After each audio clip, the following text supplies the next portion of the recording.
This time on Empire, I get my old Cortina back, and this time, it's got a motor in it.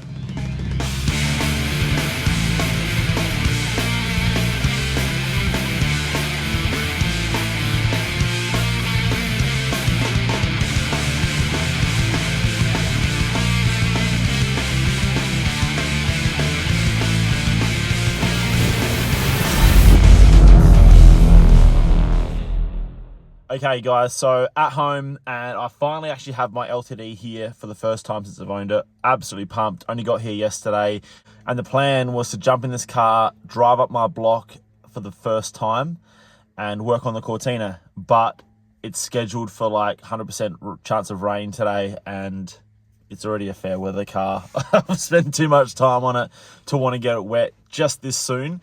So I'm going to opt out and take the daily, and we're going to head up the block and do a bit of work on this TE. We're going to get this thing fired up, give it a wash, look around it and see what's to do and what's not to do in getting this thing back on the road. But before we do head off, how good is this LTD looking? Man, I'm in love with this thing.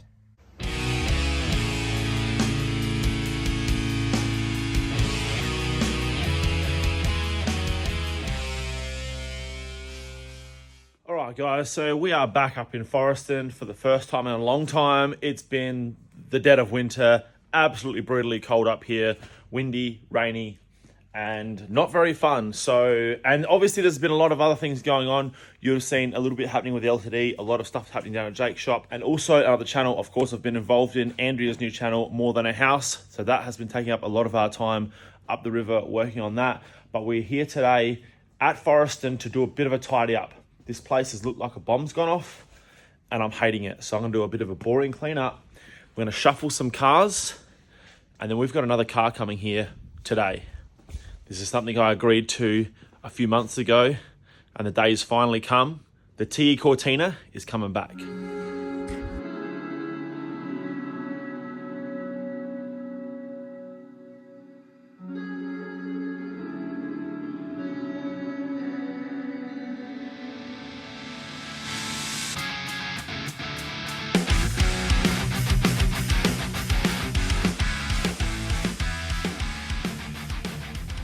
Okay, I've done a little bit of a tidy up, nothing too extreme.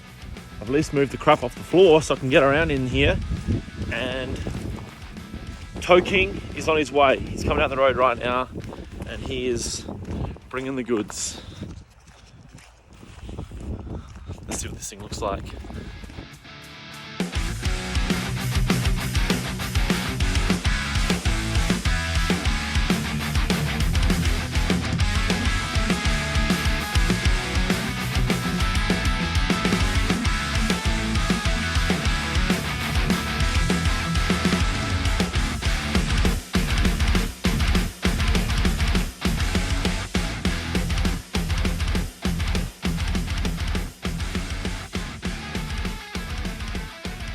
So the little TE Cortina is finally back here. I actually sold this to my cousin a while back, and it didn't have an engine in it, or the gearbox is sitting in there. There was a lot to do.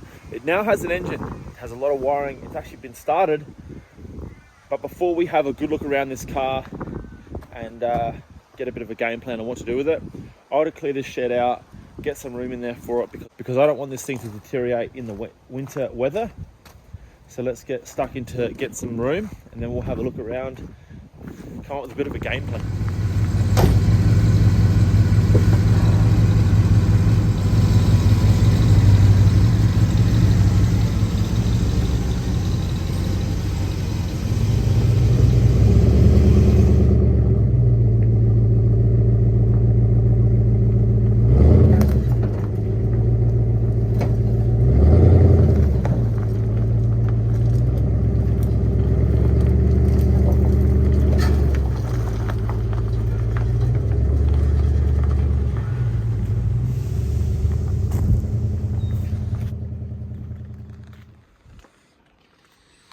Okay, so as you can see, the duster has been demoted to the outside. Unfortunately, I've only got so much room, so that's been put out there with a waterproof cover on it, just to sort of protect it a little bit more. We don't want any more rust in it, and that will take care of you know, the last tail end of winter that we got going on, and it gives me somewhere to work on this, dry and clean. And yeah, look, we have some plans. We're gonna have a quick look around this car for those who haven't seen it before.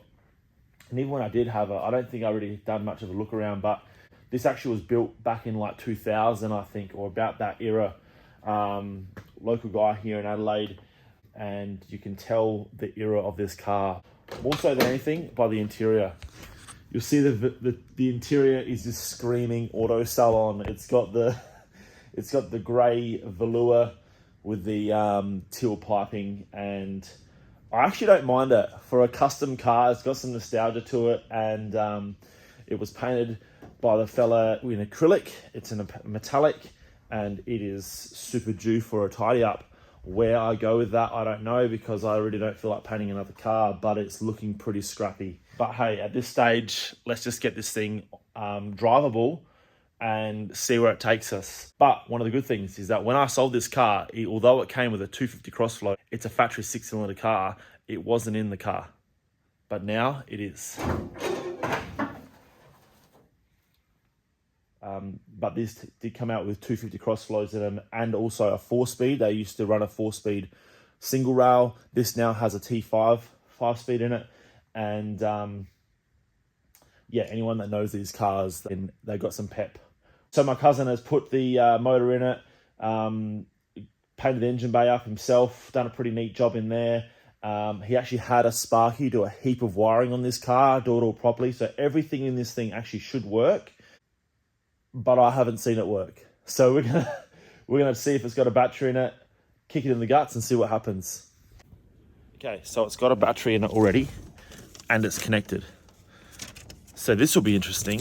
I'm gonna assume that it's gonna be flat, but if this Sparky is any good, it won't be. I don't even know where the keys are. I haven't even looked at nothing. Oh, keys are here. All right, let's have a go.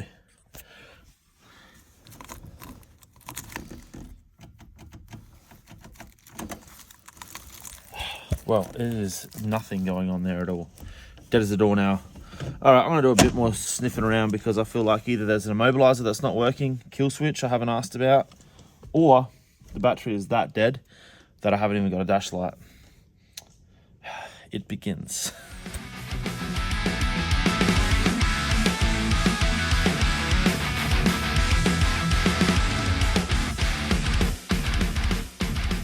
So yeah, it turns out the battery has been connected for months. So that just went flat. So I've put that on charge. I've swapped it over for one that should be charged. We'll see how we go in this time, actually. We'll see if it turns over. Well, that's a start. Make sure it's got some fuel, and then we try and fire this bad boy.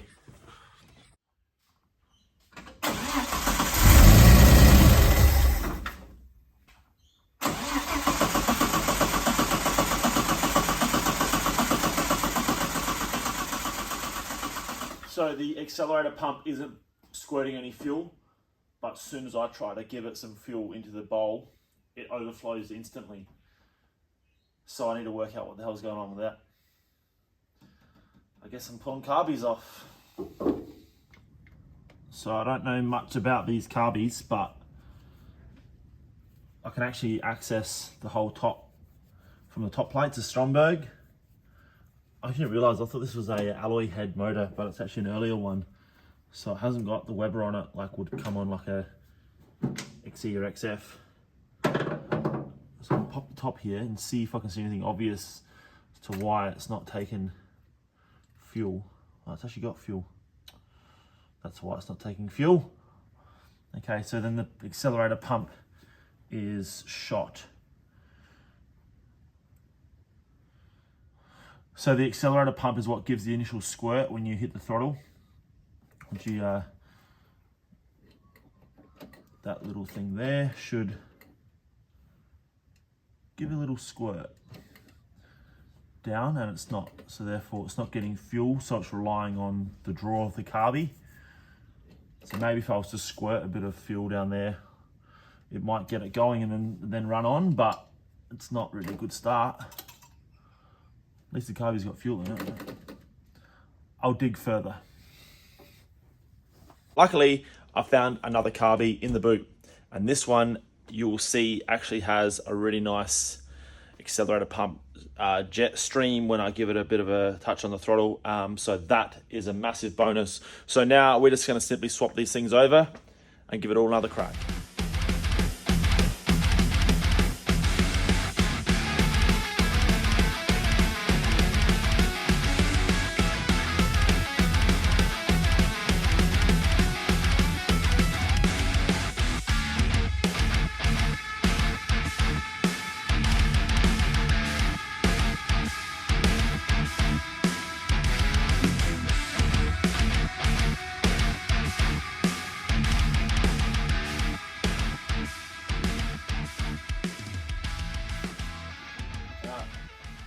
New carbs on, there should be a little bit of fuel in it.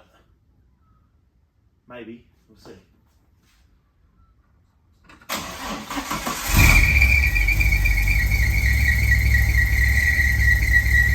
all I needed, new carby.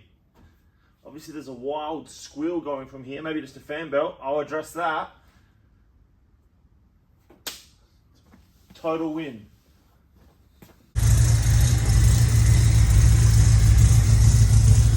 Fan belt is tight,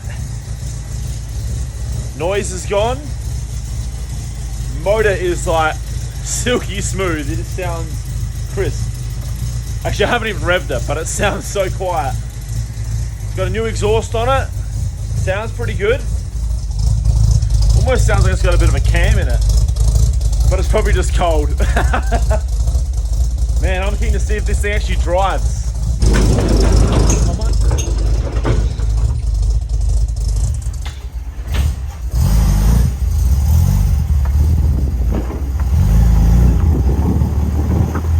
So this feels like the car's never been off the road so far. I've literally just driven out the shed, but clutch feels mint. Gearbox feels perfect. It's running perfect.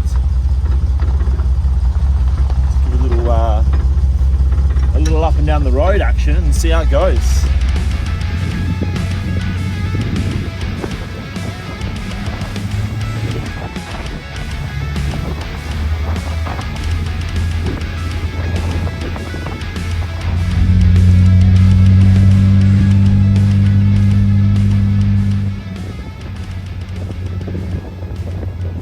This thing is genuinely so bloody smooth. I'm actually blown away. Like, I know I say that sometimes when we get cars and we start them for the first time, but this thing is unbelievable. There's like a couple of little rattles, but like the clutch, the gearbox, the running, it's all spot on. I am freaking blown away.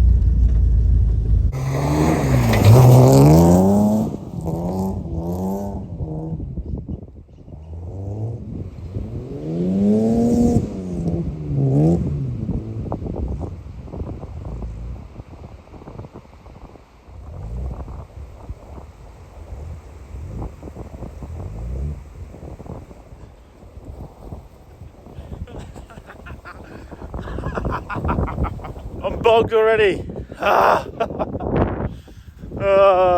Fail. This may not look like much, but I cannot move.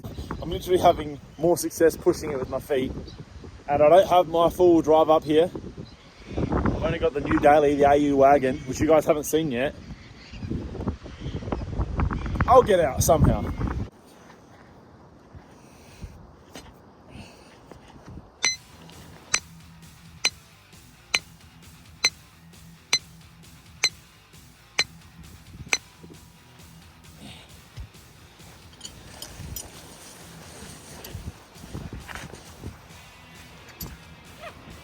This is my method.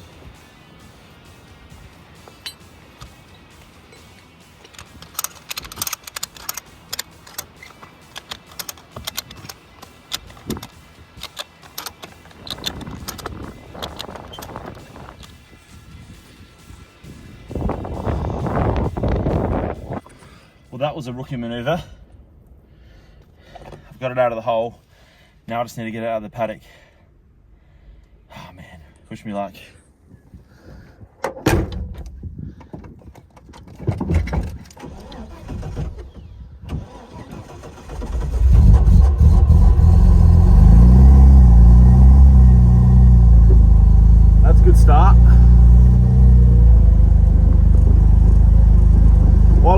might as well keep going. How the hell am I reversing out of a damp paddock? Ridiculous. All right, good. Made it. All right. I'll save my burnouts for the road.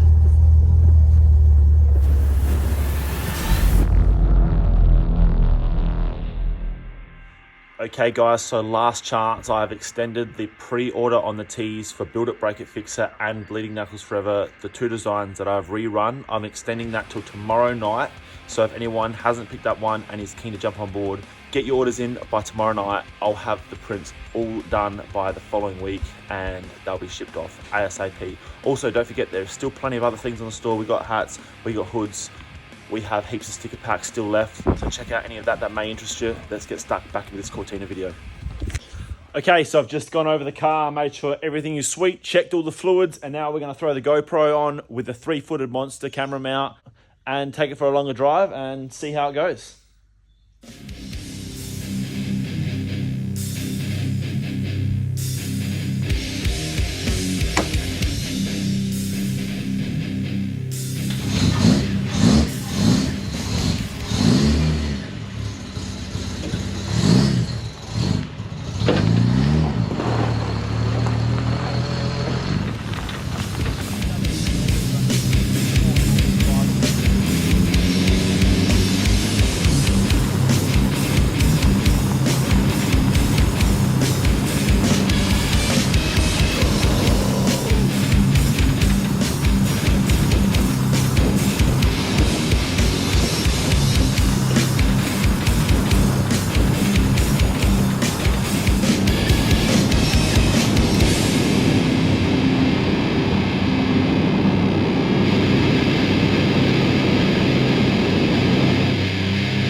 Something just started sounding real bad, and I don't know what it is.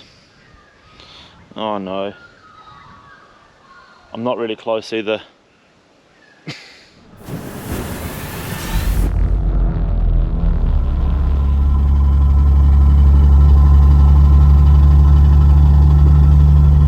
Something is sounding very gearbox problematic. I'm having mad noises coming from the gearbox. As soon as I step on the clutch, it's like grind city. Oh no. Somehow I think this gearbox is coming back out.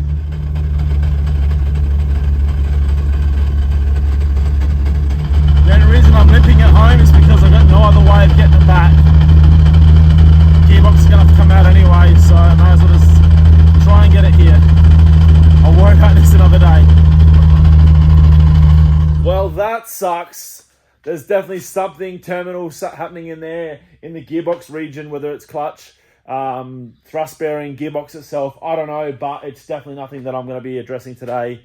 I've got a big weekend heading because we got this Tirana. We got to get ready for a wedding tomorrow, but that's it for now. I'm not going to be able to do any more on this car. We're going to have to address it sometime soon. Super spewing because I did have some other things in store for this car, but that'll have to wait for a future episode. Don't forget to like, subscribe, check out the online store, and I will see you all on an upcoming episode. Cheers, guys.